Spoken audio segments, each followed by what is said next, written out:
Hi everyone! As the newly elected government of Montana, Cathrina and I are here to help you decide on implementing the autonomous charter schools in your state by talking about the potential educational benefits of this policy reform.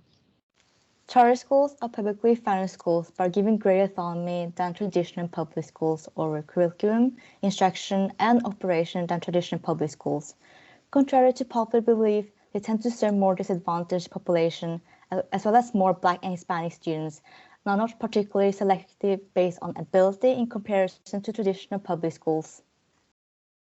You may be wondering about how these charter schools will affect Montana. On one hand, you might be thinking, yes, the autonomy of charter schools will encourage innovative learning and increase competition to other public schools, driving them to improve their quality of teaching as well.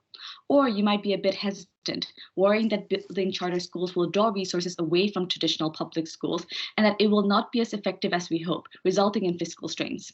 As consultants, we are here to guide you through the potential outcomes. First, a little bit about Montana. Montana is 85.9% white, and ethnic minority households have a much lower median household income than the white. Montana is sparsely populated with only a few urban areas.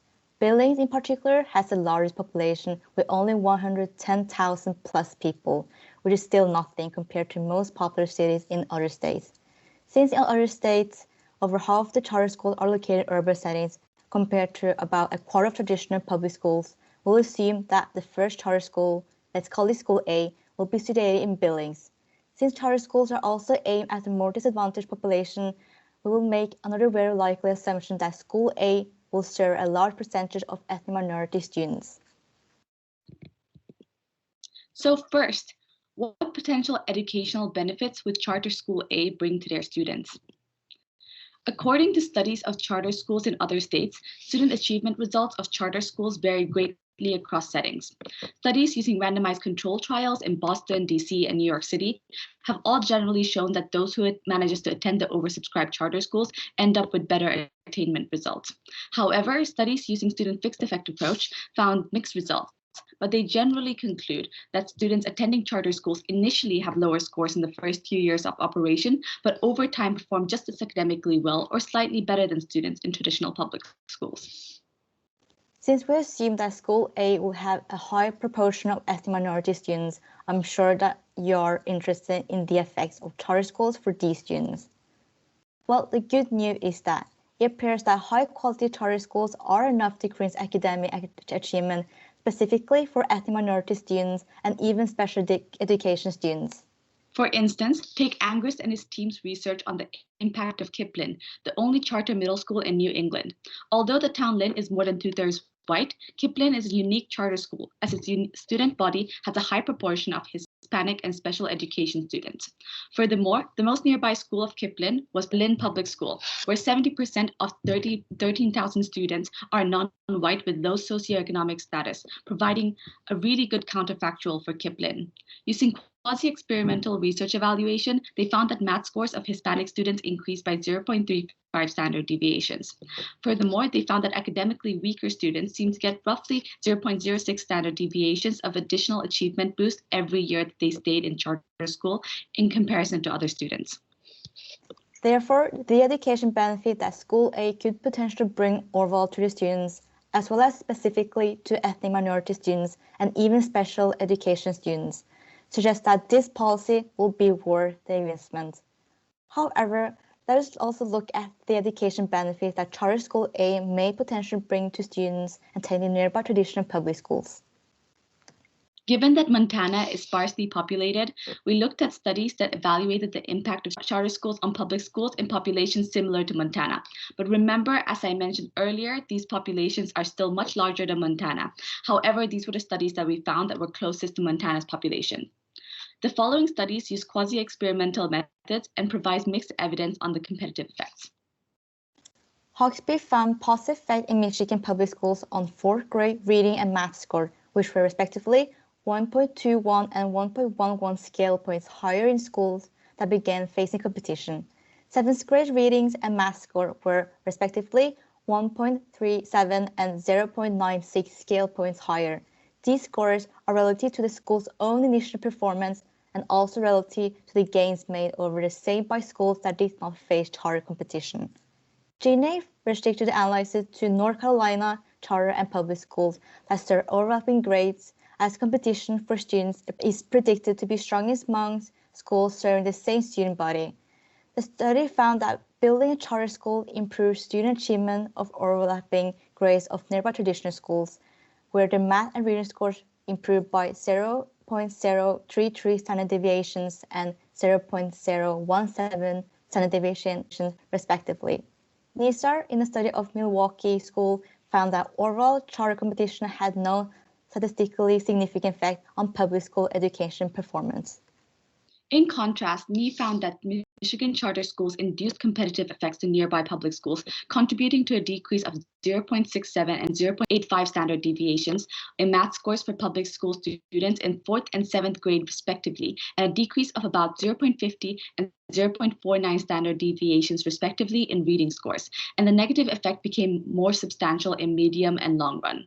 However, researchers have argued that the negative competitive effect may be due to the fiscal constraints that charter schools induce on public schools due to the loss of students.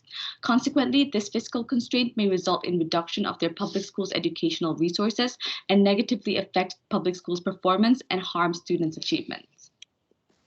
Therefore, some critics perceive that charter schools will compete with public schools for the students, as in most states, public school resources come in the form of per pupil allocation, and thus public schools lose the budget that followed the students when they switch to charter schools. Thus, according to the market theory, public schools could respond to the competitive pressure for market share by improving the education they provide.